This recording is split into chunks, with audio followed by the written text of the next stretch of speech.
going on, everyone? Meteorologist Hunter Ward at a pretty historic event that is taking place around western North Carolina. Some historic flooding on tap.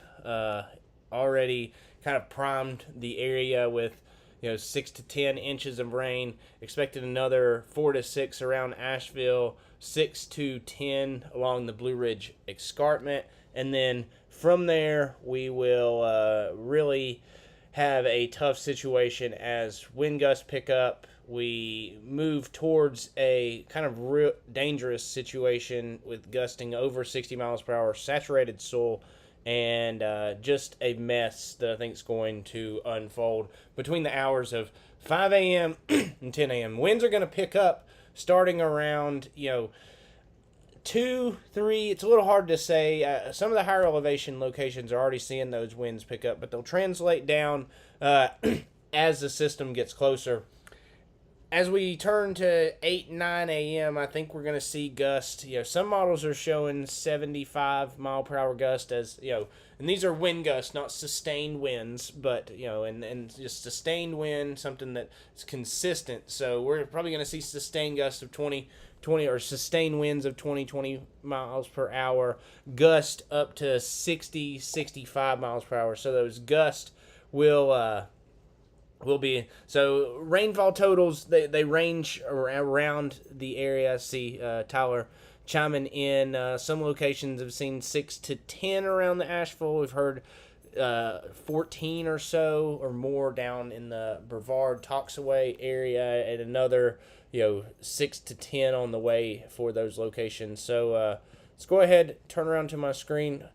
Been having some trouble with our Pigeon River camera, but I want to thank All In Dumpsters for sponsoring the website. Patrick's a good guy and does all my dumpsters for our home building business. Maggie Valley, we've got the Better Homes and Garden Realty camera on their office there in Maggie Valley, and also on their Canton office here in downtown Canton. You can see the rain falling there.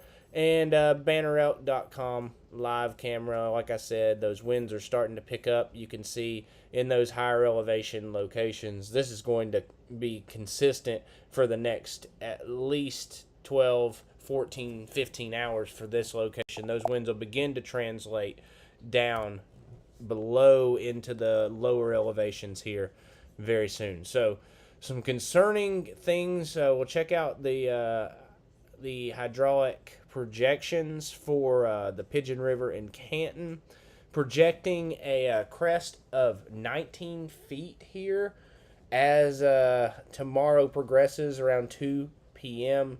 That's very concerning. You can pull down here and see the records here in the right hand corner and those record crests. This looks to be up there in the top 5. So somewhat concerning. We'll see just exactly how much flooding occurs, but we've got a similar situation occurring with a much higher crest as far as record 30 here tomorrow on 2 p.m. and right here French Broad in Fletcher. Look at this. So a smasher record back in the back-to-back hurricane year back in 2024. And you can see that is a record crest of 20 feet. Now we're seeing a record crest of 30 feet projected. Very concerning here around western North Carolina. This is all going to occur in the next 18 hours for you folks. So buckle up. I hope you're in. I hope you've got plans to be sitting down, just taking a nice go to sleep.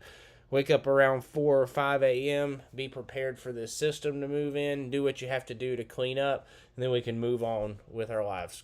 Showing the models, here's kind of what the simulated radar shows. You can see that rain inundating through the next few hours. Not as heavy as what is coming between 5, 6 a.m. This is going to be that wind-driven rain, and then kind of the eye of the system moving through over portions of southwest, western North Carolina, and we just kind of get right front quadranted here pretty much the entire time around Asheville. So not an ideal situation for all of us. And I'll show you these projected rainfall totals from this model.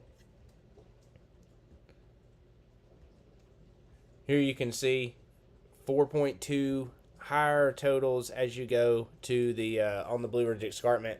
Locations in southwest, western North Carolina, Andrews, Murphy, Franklin, even Bryson City. I think you guys are on you're much less likely to see a really heavy punch of rain. I think with that eye going over you, it's somewhat of a saving grace.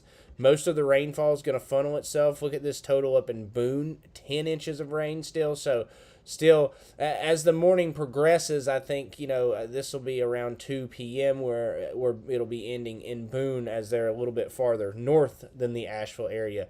But very concerning to see those high totals all on the Blue Ridge Escarpment. All that rain still has to leave through the same channels that all of this other rain has fallen, and there's a good backlog of water trying to leave western North Carolina. So just you have to be aware of that and understand that when these winds that I'm about to show up, this just spells a problem for power outages, for driving on the roadways. You've got to make good decisions moving forward with yourself about, do I really need to be out when there's a 70 mile per hour gust possible? You're seeing those winds even into the Franklin area, but they pretty quickly move out, whereas in the Asheville area we see them linger for a little bit longer as that eye kind of goes over. And the rainfall is what the main difference is, as far as Andrews, Murphy, Franklin area, Clay County. We'll see the wind and the rain in Buncombe County. Less rain farther southwest you go. As this model runs out, you can see those winds move through Boone. Even by noon, they're almost out of there, and it turns into a decent day to do a little bit of cleanup around the area. Show you the HRRR model. It shows upwards of 5 inches of rain for Asheville proper area. As you move south, more of those 7 and 8 inch totals. This is an hour by hour model, and we'll show you the projected wind gust as well with this. 50, 60 miles per hour is your projected wind gust. Now that's your highest gust through that hour, and so it's not sustained, it's not all the time, but it is just a highest peak wind gust. Those sustained winds much less likely to be anywhere close to that 20-25 miles per hour, and then gusting and 2 to 3 second intervals to those higher peaks of 50 and 60 miles per hour. So please be careful around western North Carolina tomorrow morning. I just caution you guys, stay in place. Just let this storm pass, and then go about and stay away from those main river channels. The tributaries will go down pretty quickly in and around western North Carolina, but they're all funneling to the Swannanoa River, the French Broad River, the Pigeon River, and that's why those are projected to rise somewhat as well through the day. Not somewhat, but majorly through the day tomorrow. So thank you for joining me. Just wanted to pop on and give you a quick update. You can send me live reports on Asheville WX Weather Community on Facebook, or chime in. Appreciate all your support. Have a good evening.